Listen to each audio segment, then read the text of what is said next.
что нравится, то и рисуем пока на листочках. Договорились?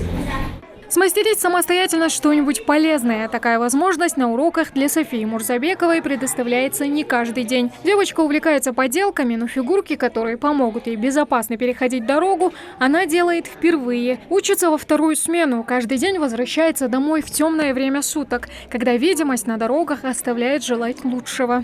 Очень интересный урок. К нам сегодня пришли сотрудники МВД. Сегодня мы вырезали разные фигурки. Это светоотражатель, чтобы вечером мы могли спокойно идти на дороге, и чтобы машины видели нас в темноте. Вырезала сегодня 2 черепа. Один я оставлю себе, а другой отдам кому-нибудь. Мастер-класс по изготовлению светоотражающих фликеров пришелся по душе всем школьникам. К этой полезной задаче они подошли с креативом. Елочки, квадратики, сердечки, машинки. Детской фантазии нет предела. Одни вырезают фигурки для себя, другие готовы поделиться изготовленными светоотражателями.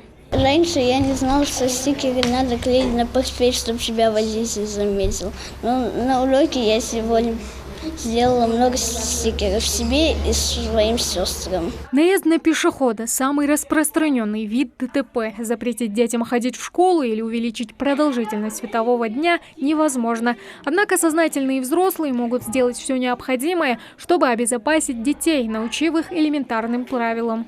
Вечером я перехожу дорогу через зебру.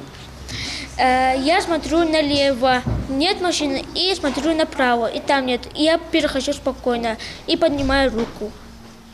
Зачем ты поднимаешь руку? Потому что они остановились. Цель акции – профилактика ДТП с участием несовершеннолетних, которые только учащаются с началом учебного года.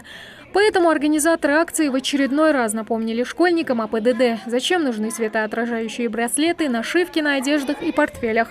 Детей важно обучить правилам дорожного движения еще со школьной скамьи, чтобы быть спокойными за них, когда они выйдут на улицу без родителей. Правила дорожного движения, как правильно следовать в школу, как дорогу переходить. ГИБДД с нами присутствует, да, они объясняют все эти правила. Ну и в школе, конечно, мы знаем, этому значение сейчас уделяется достаточное.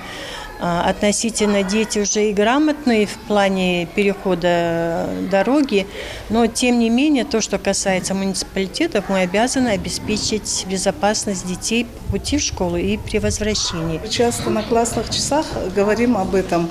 У нас правила дорожного движения, как вести себя, когда они идут в школу, ну еще светло, а вечером уже темно. И вот вечером, чтобы они шли по тропинке, по тротуару, который специально вот есть сейчас на каждой улице.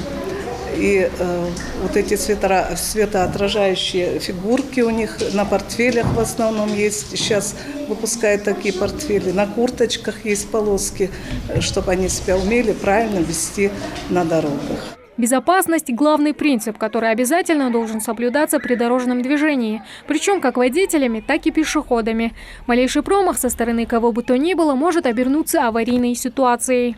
Дети-пешеходы – самая уязвимая категория участников дорожного движения. По статистике, наиболее часто несчастные случаи на дорогах происходят в ненастную погоду или в темное время суток, когда видимость ухудшается в разы. При ближнем свете фар автомобилист может заметить человека лишь на расстоянии 30-50 метров.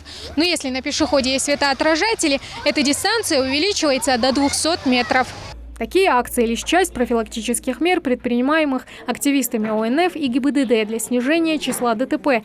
Чтобы уберечь детей, их необходимо проводить чаще, уверены организаторы.